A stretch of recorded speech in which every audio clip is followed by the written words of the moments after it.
जय श्री राधे कृष्ण। ओम नमो भगवते वासुदेवाय नमः। श्रीमद् भागवत गीता 11वां अध्याय विश्व रूप दर्शन योग। अर्जुन द्वारा पुरुषोत्तम भगवान श्री कृष्ण से विश्व रूप के दर्शन के लिए प्रार्थना। अर्जुन ने कहा, मुझ पर कृपा करने के लिए आपने जो परम गोपनीय आध्यात्मिक विषय ज्ञान दिया है, उस उपदेश से मेरा यह मोह दूर हो गया है। हे कमल नयन, मैंने आपसे समस्त सृष्टि की उत्पत्ति तथा प्रलय और आपकी अविनाशी महिमा का भी वर्णन विस्तार से सुना है। हे परमेश्वर, इस प्रकार यह जैसा आपके द्वारा वर्णित आपका वास्तविक रूप है, मैं वैसा ही देख रहा हूँ। किंतु हे पुरुषोत्तम, मैं आपके ऐश्वर्य युक्त रूप को मैं प्रत्यक्ष दर्शन करना चाहता हूँ। हे प्रभु, यदि आप उचित मानते हैं कि मैं आपके उस रूप को देखने में समर्थ हूँ, तब हे योगेश्वर, आप कृपा करके मुझे अपने उस अविनाशी विश्व रूप में दर्शन दीजिए। श्री भगवान ने कहा, हे पार्थ, अब तुम मेरे सैकड़ों हजारों अनेक प्रकार के अलौकिक रूपों को और अनेक प्रकार के रंगों वाली आकृतियों को भी देख। हे भरत श्रेष्ठ अर्जुन, तू मुझ में अदिति के 12 पुत्रों को, 8 वसुओं को, 11 रुद्रों को, दोनों अश्वनी कुमारों को, 49 मरुत गणों को और इसके पहले कभी किसी के द्वारा न देखे हुए उन अनेकों आश्चर्यजनक रूपों को भी देख।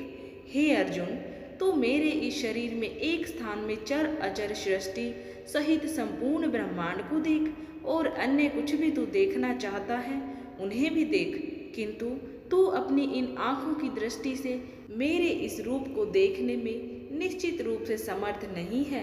इसलिए मैं तुझे अलौकिक दृष्टि देता हूँ, जिससे तू मेरी इस ईश्वरीय योग शक्ति को देख। संजय द्वारा धृतराष्ट्र के समक्ष विश्व रूप का वर्णन करना। संजय ने कहा, हे राजन, इस प्रकार कहकर परम शक्तिशाली योगी भगवान श्री कृष्ण ने अर्जुन को अपना परम ऐश्वर्य युक्त अलौकिक विश्व रूप दिखलाया। इस विश्व रूप में अनेकों मुंह, अनेकों आंखें, अनेकों आश्चर्यजनक दिव्य आभूषणों से युक्त, अनेकों दिव्य शस्त्रों को उठाए हुए, दिव्य मालाएं वस्त्र को धारण किए हुए, दिव्य गंध का अनुलेपन किए हुए, सभी प्रकार के आश्चर्यपूर्ण प्रकाश से युक्त, असीम और सभी दिशाओं में मुख किए हुए सर्वव्यापी परमेश्वर को अर्जुन ने देखा। यदि आकाश में 1000 सूर्य एक साथ उदय हो, तो उनसे उत्पन्न होने वाला वह प्रकाश भी उस सर्वव्यापी परमेश्वर के प्रकाश की शायद ही समानता कर सके। पांडुपुत्र अर्जुन ने उस समय अनेक प्रकार से अलग अलग संपूर्ण ब्रह्मांड को सभी देवताओं के भगवान श्री कृष्ण के उस शरीर में एक स्थान में स्थित देखा। तब आश्चर्यचकित हर्ष से रोमांचित हुए शरीर से अर्जुन ने भगवान को सिर झुकाकर प्रणाम करके और हाथ जोड़कर प्रार्थना करते हुए कहा, अर्जुन द्वारा पुरुषोत्तम भगवान के विश्व रूप की स्तुति करना। अर्जुन ने कहा, हे भगवान श्री कृष्ण, मैं आपके शरीर में समस्त देवताओं को तथा अनेकों विशेष प्राणियों को एक साथ देख रहा हूँ, और कमल के आसन पर स्थित ब्रह्मा जी को, शिव जी को, समस्त ऋषियों को और दिव्य सर्पों को भी देख रहा हूँ। हे विश्वेश्वर, मैं आपके शरीर में अनेकों हाथ, पेट, मुख और आंखें तथा चारों ओर से असंख्य रूपों को देख रहा हूँ। हे विश्वरूप, न तो मैं आपका अंत, न मध्य और न आदि को ही देख पा रहा हूँ। मैं आपको चारों ओर से मुकुट पहने हुए, गदा धारण किए हुए और चक्र सहित अपार तेज से प्रकाशित देख रहा हूँ, और आपके रूप को सभी ओर से अग्नि के समान जलता हुआ, सूर्य के समान चकाचौंध करने वाले प्रकाश को कठिनता से देख पा रहा हूँ। हे भगवान, आप ही जानने योग्य पर ब्रह्म परमात्मा है। आप ही इस जगत के परम आधार हैं। आप ही अविनाशी सनातन धर्म के पालक हैं, और मेरी समझ से आप ही अविनाशी सनातन पुरुष हैं। आप अनादि हैं, अनंत हैं और मध्य रहित हैं। आपकी महिमा अनंत है। आपकी असंख्य भुजाएं हैं। चंद्र और सूर्य आपकी आंखें हैं। मैं आपके मुख से जलती हुई अग्नि के निकलने वाले तेज के कारण इस संसार के तपते हुए देख रहा हूँ। हे महापुरुष, संपूर्ण आकाश से लेकर पृथ्वी के बीच केवल आप ही अकेले सभी दिशाओं में व्याप्त हैं और आपके इस भयंकर आश्चर्यजनक रूप को देखकर तीनों लोग भयभीत हो रहे हैं। सभी देवों के समूह आप में प्रवेश कर रहे हैं। उनमें से कुछ भयभीत होकर हाथ जोड़कर आपका गुणगान कर रहे हैं और महर्षिगण और सिद्धों के समूह कल्याण हो इस प्रकार कहकर उत्तम वैदिक श्रोत्रों द्वारा आपकी स्तुति कर रहे हैं। शिव के सभी रूप, सभी आदित्यगण, सभी वसु, सभी साध्यगण, संपूर्ण विश्व के देवता, दोनों अश्विनी कुमार तथा समस्त मरुतगण और पितरों का समूह, सभी गंधर्व, सभी यक्ष, समस्त राक्षस और सिद्धों के समूह, वह सभी आश्चर्यचकित होकर आपको देख रहे हैं। हे महाबाहु, आपके अनेकों मुख, आँखें, अनेकों हाथ, जंघा, पैरों, अनेकों पेट और अनेकों दांतों के कारण विराट रूप को देखकर सभी लोग व्याकुल हो रहे हैं और उन्हीं की तरह मैं भी व्याकुल हो रहा हूँ। हे विष्णु, आकाश को स्पर्श करता हुआ अनेकों प्रकाशमान रंगों से युक्त मुख को फैलाए हुए और आपकी चमकती हुई बड़ी बड़ी आँखों को देखकर मेरा मन भयभीत हो रहा है। मैं न तो धैर्य धारण कर पा रहा हूँ और न ही शांति को प्राप्त कर पा रहा हूँ। इस प्रकार दांतों के कारण विकराल और प्रलयंकारी की अग्नि के समान आपके मुखों को देखकर मैं आपकी न तो कोई दिशा को जान पा रहा हूँ और न ही सुख पा रहा हूँ। इसलिए हे देवेश, हे जगन्निवास, आप मुझ पर प्रसन्न हो। धृतराष्ट्र के सभी पुत्र अपने समस्त सहायक वीर राजाओं सहित तथा भीष्म पितामह, द्रोणाचार्य, सूत पुत्र कर्ण और हमारे पक्ष के भी प्रधान योद्धा भी आपके भयानक दांतों वाले विकराल मुख में तेजी से प्रवेश कर रहे हैं और उनमें से कुछ तो दांतों के दोनों सिरों के बीच में फंसकर चूर्ण होते हुए दिखाई दे रहे हैं। जिस प्रकार नदियों की अनेकों जलधाराएं बड़े वेग से समुद्र की ओर दौड़ती हुई प्रवेश करती है, उसी प्रकार सभी मनुष्य लोक के वीर योद्धा भी आपके आग उगलते हुए मुखों में प्रवेश कर रहे हैं। जिस प्रकार पतंगे अपने विनाश के लिए जलती हुई अग्नि में बड़ी तेजी से प्रवेश करते हैं, उसी प्रकार यह सभी लोग भी अपने विनाश के लिए बहुत तेजी से आपके मुखों में प्रवेश कर रहे हैं। हे विश्वव्यापी भगवान, आप उन समस्त लोगों को जलते हुए सभी मुखों द्वारा निगलते हुए सभी ओर से चाट रहे हैं और आपके भयंकर तेज प्रकाश की किरणें संपूर्ण ब्रह्मांड को आच्छादित करके झुलसा रही हैं। हे सभी देवताओं में श्रेष्ठ, कृपा करके आप मुझे बतलाइए कि आप इतने भयानक रूप वाले कौन हैं। मैं आपको नमस्कार करता हूँ, आप मुझ पर प्रसन्न हो। आप ही निश्चित रूप से आदि भगवान हैं।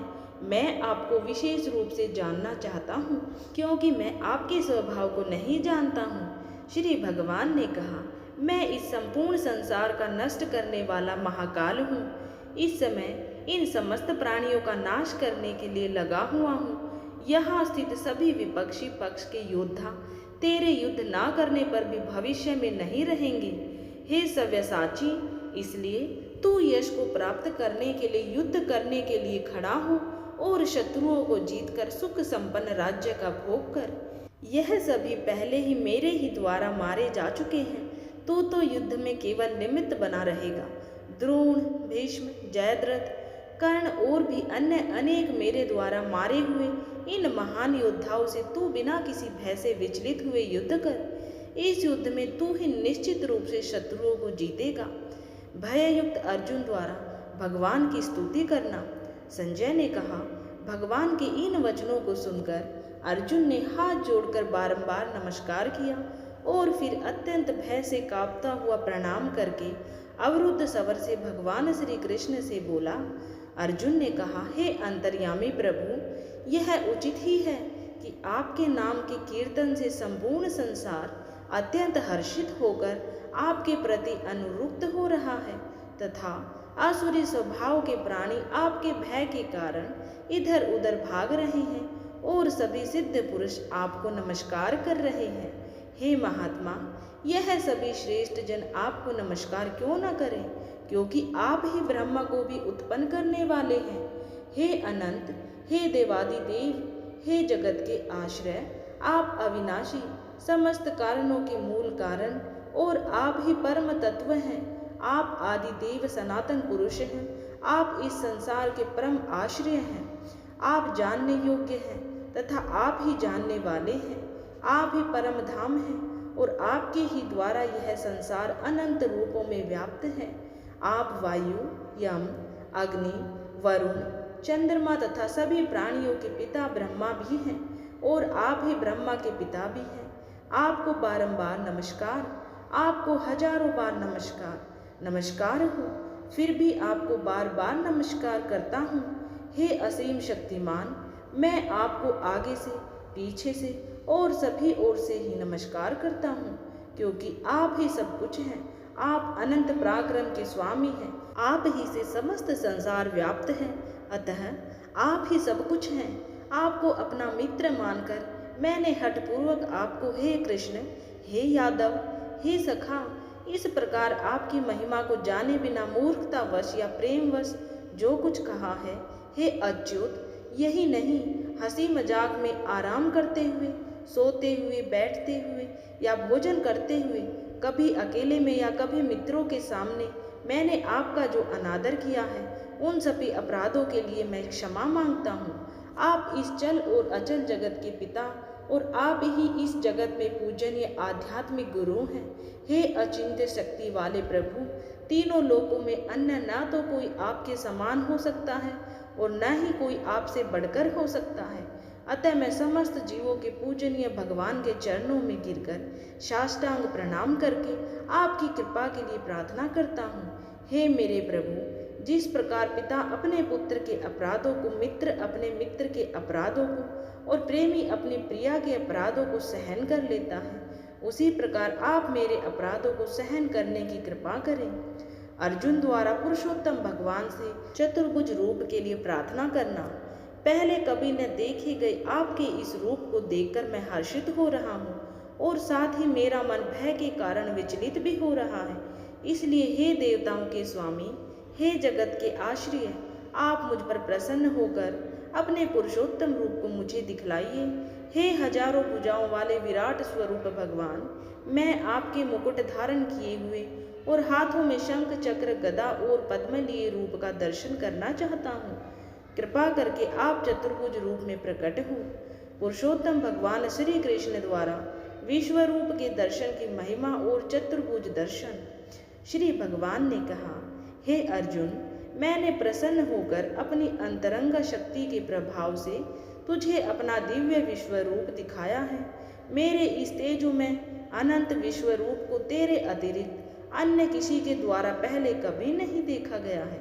हे कुरुश्रेष्ठ, मेरे इस विश्व रूप को मनुष्य लोक में ना तो यज्ञों के द्वारा, ना वेदों के अध्ययन द्वारा, ना दान के द्वारा, ना पुण्य कर्मों के द्वारा और न कठिन तपस्या द्वारा ही देखा जाना संभव है। मेरे इस विश्व रूप को तेरे अतिरिक्त अन्य किसी के द्वारा पहले कभी नहीं देखा गया है। हे मेरे परम भक्त, तू मेरे इस विकराल रूप को देखकर ना तो अधिक विचलित हो, ना ही अधिक मोहग्रस्त हो। अब तू पुनः सभी चिंताओं से मुक्त होकर प्रसन्न चित्त से मेरे इस चतुर्भुज रूप को देख। संजय ने कहा, वासुदेव भगवान श्री कृष्ण ने अर्जुन से इस प्रकार कहने के बाद अपना विष्णु स्वरूप चतुर्भुज रूप को प्रकट किया और फिर दो भुजा वाले मनुष्य स्वरूप को प्रदर्शित करके भयभीत अर्जुन को धैर्य बंधाया। चतुर्भुज रूप के दर्शन की दुर्लभता और अनन्य भक्ति द्वारा सुलभता। अर्जुन ने कहा, हे जनार्दन, आपके इस अत्यंत सुंदर मनुष्य रूप को देखकर अब मैं स्थिर चित्त हो गया हूँ और अपनी स्वाभाविक स्थिति को प्राप्त हो गया हूँ। श्री भगवान ने कहा, मेरा जो चतुर्भुज रूप तुमने देखा है उसे देख पाना अत्यंत दुर्लभ है। देवता भी इस शाश्वत रूप के दर्शन की आकांक्षा करते रहते हैं। मेरे इस चतुर्भुज रूप को जिसको तेरे द्वारा देखा गया है, इस रूप को न तो वेदों के अध्ययन से, न तपस्या से, न दान से और न यज्ञ से ही देखा जाना संभव है। हे परतंत्र अर्जुन, केवल अनन्य भक्ति के द्वारा ही मेरा साक्षात दर्शन किया जा सकता है, वास्तविक स्वरूप को जाना जा सकता है और इसी विधि से मुझ में प्रवेश भी पाया जा सकता है। हे पांडुपुत्र, जो मनुष्य केवल मेरी शरण होकर मेरे ही लिए संपूर्ण कर्तव्य कर्मों को करता है, मेरी भक्ति में स्थित रहता है, सभी कामनाओं से मुक्त रहता है और समस्त प्राणियों से मैत्री भाव रखता है, वह मनुष्य निश्चित रूप से मुझे ही प्राप्त करता है। इस प्रकार उपनिषद, ब्रह्म विद्या तथा योग शास्त्र रूप श्रीमद् भागवत गीता के श्री कृष्ण अर्जुन संवाद में विश्व रूप दर्शन योग नाम का 11वां अध्याय संपूर्ण हुआ। हरि ओम तत्सत। बोलिए श्री कृष्ण भगवान की जय। ओम नमो भगवते वासुदेवाय नमः।